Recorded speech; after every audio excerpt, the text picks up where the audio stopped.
پھر فرمایا وَرَتِّلِ الْقُرْآنَ، اور آہستہ آہستہ پڑھیں قرآن کو، ترتیلا، آہستہ آہستہ پڑھنا۔ ترتیل کہتے ہیں کلمے کو، یعنی کسی لفظ کو سہولت اور صحیح تناسب کے ساتھ پڑھنا،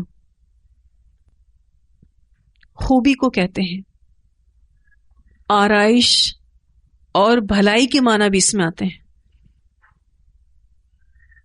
حسن تناسب کو بھی کہتے ہیں، خوش آوازی سے پڑھنے کو بھی کہتے ہیں، یعنی آپ قرآن کو حسن ادائیگی کے ساتھ ٹھہر ٹھہر کر، یعنی آہستہ اور اطمینان سے سوچ سمجھ کر پڑھیں۔ ابن عباس کہتے ہیں کہ ترتیل کھول کھول کر پڑھنے کو کہتے ہیں۔ ابن مسعود ترتیل کے معنی یہ بتاتے ہیں کہ جیسے تم ردی کھجوریں پھینکتے ہو اور بال جیسے کاٹتے ہو تو ایسے قرآن نہ پڑھو، بلکہ جب کوئی نادر نقطہ آ جائے، یعنی کوئی امپورٹنٹ پوائنٹ آ جائے تو ٹھہر جاؤ اور اپنے دل کو اس سے متحرک کرو، یعنی غور و فکر کرو، اور تم میں سے کسی کا یہ غم نہ ہو کہ آخری صورت کب آئے گی۔ کتنے ایسے لوگ ہیں جو قرآن کلاسز میں ٹائم دیکھتے رہتے ہیں کہ کب ٹائم ختم ہوگا، پارا دیکھتے رہتے ہیں، نصف ہو گیا، ثلث ہو گیا، اب کب ختم ہوگا۔ یہ چیز ترتیل کے خلاف ہے۔ ترتیل کے معنی تو یہ ہے کہ ہر حرف کو اس کا حق دینا۔ نبی اکرم صلی اللہ علیہ وسلم نے ہر لفظ کو واضح کر کے پڑھ کر دکھایا۔ آپ کی قرات بڑی ترتیل کے ساتھ تھی۔ حسن بصری رحمہ اللہ نے ایک شخص کو قرآن پڑھتے ہوئے روتے دیکھا، کہا یہ ترتیل ہے، کیونکہ اس کو سمجھ آ رہا تھا قرآن، اس کا غور و فکر چل رہا تھا اور وہ رو رہا تھا۔ حسن بصری نے کہا یہی ترتیل ہے۔ ٹھہر کر قرآن پڑھنے کا فائدہ یہ ہے کہ ہم کلام کو سمجھ سکتے ہیں اور ہمارے کانوں سے وہ دل میں اترتا ہے اور دماغ پر چھا جاتا ہے۔ کانوں سے پہلے دل میں اترتا ہے اور پھر دماغ پر چھاتا ہے۔ آپ سب یہ بات اچھے سے جانتے ہیں نا کہ دل جو ہے نا وہ ہمارے پورے جسم پر قابض ہے، بادشاہ کی حیثیت رکھتا ہے، دماغ کو بھی دل ہی آرڈر دیتا ہے۔ پھر لفظ کا حق ادا کرنا، حرکات کو صحیح پڑھنا، سکون اور شد کا بھی خیال کرنا، اخفاء، اظہار، مدات سب کا خیال کرنا۔ تجوید کا لفظ جیم واو دال سے ہے۔ جودہ کہتے ہیں حروف کو ستھرا کرنا، کھرا کرنا، عمدہ کرنا، الفاظ کو اس طرح سے ادا کرنا کہ گھٹاؤ بڑھاؤ کا خیال کیا جائے اور غلطیوں سے پاک ہو، زیر زبر پیش کی غلطی نہ ہو، مد کی ادائیگی میں کوئی غلطی نہ ہو، اسے تجوید کہتے ہیں۔ بہقی کی روایت میں آتا ہے کہ نبی اکرم صلی اللہ علیہ وسلم نے فرمایا کہ قرآن کو سرہانہ نہ بناؤ اور اوقات شب میں اس کی تلاوت کرو جیسا کہ حق ہے اس کی تلاوت کرنے کا، اور قرآن کو پھیلاؤ اور خوش آوازی سے پڑھو تاکہ تم فلاح حاصل کرو۔ اس کی قرات جلدی جلدی نہ کرو اور اس کی تلاوت ثواب ہے، کیونکہ قرآن کے ایک ایک حرف پر اجر ہے نا۔ پوری توجہ کے ساتھ اس کو پڑھنا چاہیے، پوری توجہ کے ساتھ۔ جو آپ قرات کرتے ہیں، نبی اکرم صلی اللہ علیہ وسلم کی جو یہ حدیث تھی کہ اس کی قرات جلدی جلدی نہ کرو اور اس کی تلاوت ثواب ہے، کیونکہ قرآن کے ہر حرف پر اجر ہے۔ اور اگر ہم جب تلاوت کر رہے ہوں اور کسی بھی حرف کو مس کر دیتے ہیں پڑھنے میں تو ہمارا اجر مس ہو جاتا ہے۔ ترمذی کی روایت میں آتا ہے کہ ام سلمہ رضی اللہ تعالیٰ عنہ بتاتی ہیں کہ آپ صلی اللہ علیہ وسلم ایک ایک حرف کو واضح کر کے پڑھا کرتے تھے. مسلم کی روایت میں آتا ہے کہ حضرت حذیفہ رضی اللہ تعالیٰ عنہ کہتے ہیں کہ رات کی نماز میں آپ صلی اللہ علیہ وسلم کے ساتھ کھڑا ہو گیا اور آپ کی قرات کا یہ انداز دیکھا، جہاں تسبیح کا موقع آیا وہاں آپ صلی اللہ علیہ وسلم نے تسبیح کی، جہاں دعا کا موقع آیا وہاں دعا مانگی، جہاں اللہ کی پناہ کا موقع آیا وہاں پناہ مانگی، جنت کی آیات پر جنت کا سوال کیا. یعنی آپ صلی اللہ علیہ وسلم جب تہجد کی نماز میں بھی قرآن پڑھتے تھے تو اس قرات کے دوران آپ کا غور و فکر جاری رہتا تھا. ہم میں سے کتنے لوگ ایسا کرتے ہیں؟ ہم سب نے اپنے آپ سے سوال کرنا ہے، کیونکہ ہم سب چاہتے ہیں نا کہ ہم دین کا کام کریں. تو اپنی رات کی عبادتوں کو مضبوط کرنا ہے اور اس رات کی عبادت میں قرآن کو ترتیل کے ساتھ پڑھنا ہے. سیدہ حفصہ رضی اللہ تعالیٰ عنہ بیان کرتی ہیں کہ رسول اللہ صلی اللہ علیہ وسلم سورت کو اس قدر ترتیل کے ساتھ پڑھا کرتے تھے کہ وہ لمبی سے لمبی ہو جاتی تھی. اسے مسلم نے روایت کیا ہے. یعنی آپ پورا ٹھہر ٹھہر کر قرآن پڑھتے تھے، بے شک ٹائم زیادہ لگے. آپ نے بھی اس بات کو نوٹ کیا ہوگا کہ اگر آپ تجوید کے ساتھ قرآن پڑھتے ہیں تو آپ کو ٹائم لگتا ہے، لیکن بغیر تجوید کے جو پہلے پڑھا کرتے تھے تو اس میں وقت نہیں لگتا تھا. ایک اور روایت میں آتا ہے سیدنا انس رضی اللہ تعالیٰ عنہ سے پوچھا گیا کہ رسول اللہ صلی اللہ علیہ وسلم کی قرات کیسی تھی، تو انہوں نے بیان کیا مد کے ساتھ. پھر آپ نے یعنی آپ رضی اللہ تعالیٰ عنہ نے بسم اللہ الرحمن الرحیم پڑھی اور کہا کہ آپ صلی اللہ علیہ وسلم بسم اللہ میں اللہ کی لام کو مد کے ساتھ پڑھتے اور رحمان میں میم کو مد کے ساتھ پڑھتے اور رحیم میں ہا کو مد کے ساتھ پڑھتے. اسے بخاری نے روایت کیا ہے. یعنی جہاں جہاں آپ نے حروف مدہ ادا کیے وہاں وہاں حضرت انس نے بتایا کہ اس طریقے سے آپ صلی اللہ علیہ وسلم نے قرات کی. یعنی وہی بات کہ ترتیل کا حق ادا کرنا. ایک اور روایت میں آتا ہے سیدنا ابو ہریرہ رضی اللہ عنہ بیان کرتے ہیں کہ میں نے رسول اللہ صلی اللہ علیہ وسلم سے سنا، آپ فرما رہے تھے کہ اللہ تعالیٰ نے کوئی چیز اتنی توجہ سے نہیں سنی جتنی توجہ سے اپنے نبی کریم صلی اللہ علیہ وسلم کو بہترین آواز کے ساتھ قرآن مجید پڑھتے سنا ہے. اس سے بخاری نے روایت کیا ہے. اب آپ اگر اس سنت پر عمل کرتے ہیں تو اللہ سبحانہ تعالیٰ کی توجہ کو لے سکتے ہیں. اگر آپ چاہتے ہیں کہ اللہ تعالیٰ کی توجہ آپ کو ملے تو آپ اچھے سے اچھا قرآن پڑھیے، کیونکہ رسول اللہ صلی اللہ علیہ وسلم کی بہترین آواز میں قرات پر اللہ تعالیٰ سب سے زیادہ توجہ فرماتے تھے. اتنی زیادہ توجہ اللہ تعالیٰ کسی اور بات پہ کرتے ہی نہیں. اور اللہ سے دعا بھی کرتے رہنا چاہیے کہ یا اللہ جیسا تو نے رسول پاک صلی اللہ علیہ وسلم کو سکھایا ویسا مجھے سکھا دے، ویسا مجھے بعمل بھی بنا دے. کیونکہ قرآن کی جہاں ترتیل یعنی اس کو اچھے سے پڑھنا ضروری ہے، وہاں اس پر عمل کرنا بھی اتنا ہی ضروری ہے. ایک اور روایت میں آتا ہے سیدنا برا رضی اللہ تعالیٰ عنہ بیان کرتے ہیں کہ میں نے رسول اللہ صلی اللہ علیہ وسلم کو عشاء کی نماز میں سورہ والتین والزیتون پڑھتے ہوئے سنا، اور میں نے آپ سے اچھی آواز یا اچھی تلاوت کسی کی نہیں سنی. اسے بخاری نے روایت کی. کیونکہ آپ صلی اللہ علیہ وسلم صاحب وحی تھے، اسی لیے آپ کا پڑھنا بھی بڑا کمال کا تھا، کیونکہ آپ نے حضرت جبرائیل امین سے قرآن کو اخذ کیا تھا. تو آپ سوچ سکتے ہیں کہ رسول اللہ صلی اللہ علیہ وسلم کیسا قرآن پڑھتے ہوں گے. ایک اور روایت میں آتا ہے رسول اللہ صلی اللہ علیہ وسلم نے فرمایا قرآن کو اپنی آوازوں کے ساتھ مزین کرو. اسے ابو داؤد نے روایت کیا ہے. یعنی آپ اچھی سافٹ آواز میں قرآن پڑھا کریں جو دلوں کو چھو جائے.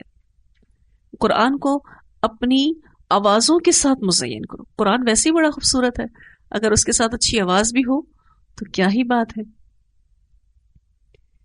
رسول اللہ صلی اللہ علیہ وسلم نے فرمایا جو اچھی آواز کے ساتھ قرآن نہ پڑھے وہ ہم میں سے نہیں. اسے بخاری نے روایت کیا ہے. یعنی آپ کو اس کے لیے باقاعدہ پریکٹس کرنی پڑے گی کہ آپ کی آواز اچھی ہو. اس سے پتہ چلتا ہے کہ آپ اور میں اپنی آوازوں کو بہتر کر سکتے ہیں، لب و لہجے کو درست کر سکتے ہیں.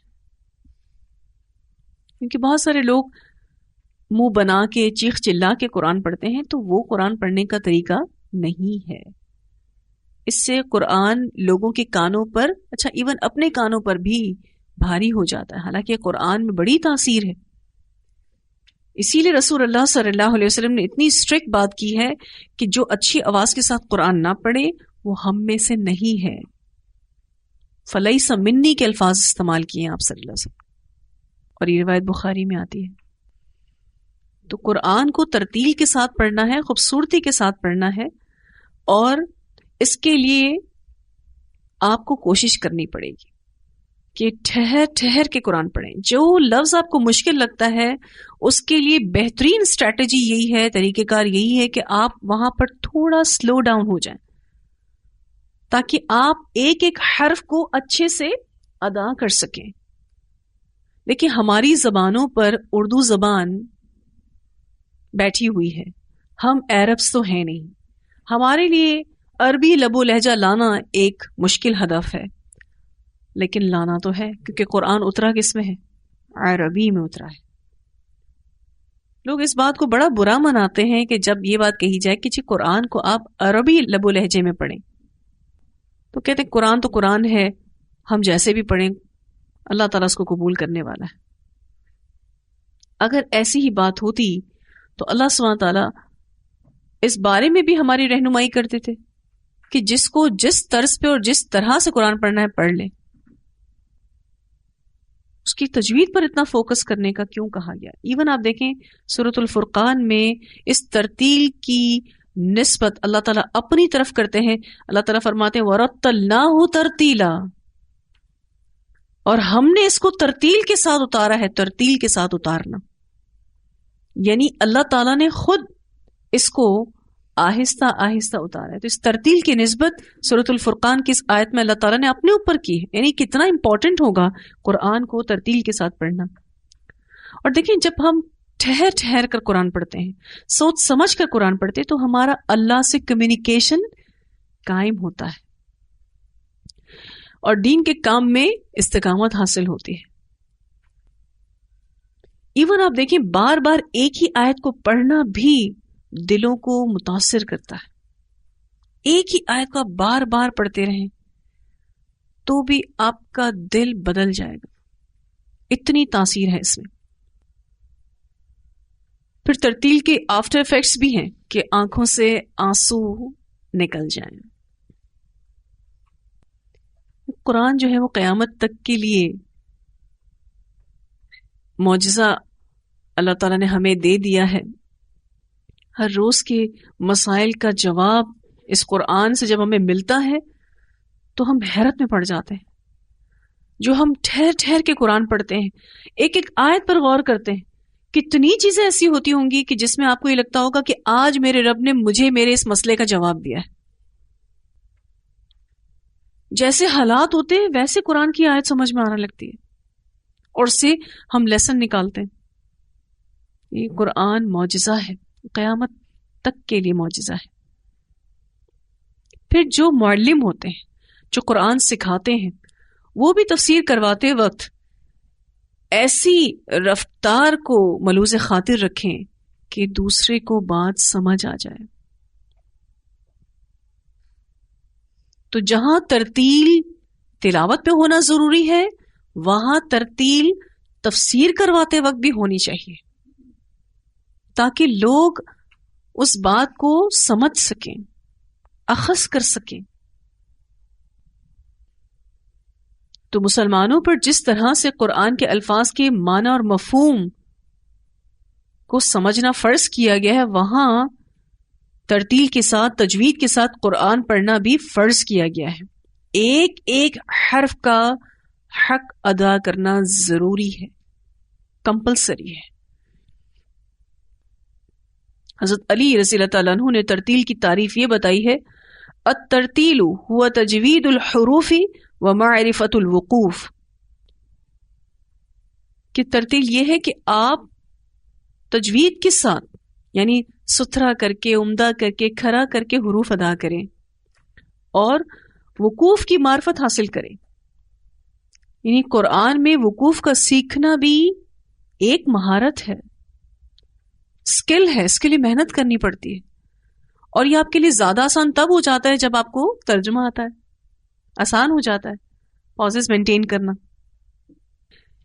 ابن عباس رضی اللہ تعالیٰ عنہ کہتے ہیں کہ میں ایک سورت کو ترتیل کے ساتھ پڑھنے کو پورے قرآن کو بغیر ترتیل کے پڑھنے سے زیادہ محبوب رکھتا ہوں.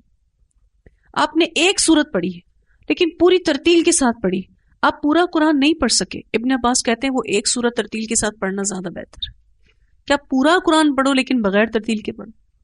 یہ اس سے بہتر ہے کہ آپ ایک سورت اچھے سے پڑھ لیں.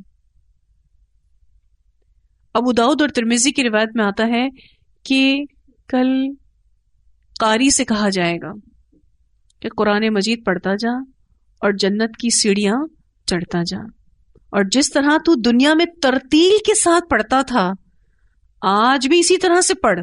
تیری منزل وہاں ہے جہاں تو آخری آیت کی تلاوت کرے گا. یعنی سلولی پڑھنا تاکہ ہائی رینکس پر پہنچ سکو. اور یہ بتایا جائے گا اس کو جیسے ترتیل تو نے دنیا میں مینٹین کر کے رکھی تھی, یہاں پر بھی آرام آرام سے پڑھنا. ایسا نہیں جنت کے شوق میں جلدی جلدی پڑھو.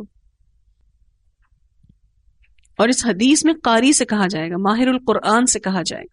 یہ حدیث حفاظ کے لیے خاص نہیں ہے, لیکن نو ڈاؤٹ حافظ القرآن ہونا قرآن کی مہارت میں سب سے ٹاپ لسٹڈ بات ہے, حافظ القرآن ہونا. لیکن یہ حافظ القرآن کے لیے یہ حدیث مخصوص نہیں ہے. جو بھی ماہر القرآن ہے, بعمل مسلمان ہے, اس کو یہ اپرچونٹی دی جائے گی. یہ قرآن پڑھتا جا اور جنت کی سیڑھیاں چڑھتا جا. تیری منزل وہاں ہے جہاں تو آخری آیت کی تلاوت کرے گا. دارمی کی روایت میں آتا ہے نبی اکرم صلی اللہ علیہ وسلم نے فرمایا قرآن پاک کو اچھی آوازوں کے ساتھ پڑھو کیونکہ خوبصورت آواز سے قرآن کریم کے حسن میں اضافہ ہوتا ہے. یعنی اب اس حدیث میں آپ کو اچھی آواز سے قرآن پڑھنے کی وجہ بھی بتائی گئی ہے کہ قرآن آلریڈی ایک اچھا خوبصورت کلام ہے. جب اس کو اچھی آواز کا ساتھ مل جاتا ہے تو اس کے حسن میں اور اضافہ ہو جاتا ہے. ایک صحابی ہیں عبداللہ بن مسعود رضی اللہ تعالیٰ عنہ, ان کے بارے میں ایک حدیث آتی ہے. رسول اللہ صلی اللہ علیہ وسلم نے ان کے بارے میں کچھ کامنٹس دیے تھے. حضرت عبداللہ بن مسعود رضی اللہ تعالیٰ عنہ کہتے ہیں کہ حضرت ابو بکر صدیق رضی اللہ تعالیٰ عنہ اور حضرت عمر رضی اللہ تعالیٰ عنہ مجھے مبارکباد دیتے ہیں اور بتاتے ہیں کہ نبی اکرم صلی اللہ علیہ وسلم نے فرمایا کہ جو شخص قرآن مجید کو اسی عمدہ طریقے سے تلاوت کرنا چاہے جس طریقے سے وہ نازل ہوا ہے تو اسے چاہیے کہ ابن مسعود جیسی قرات کرے. اسے ابن ماجہ نے روایت کیا ہے.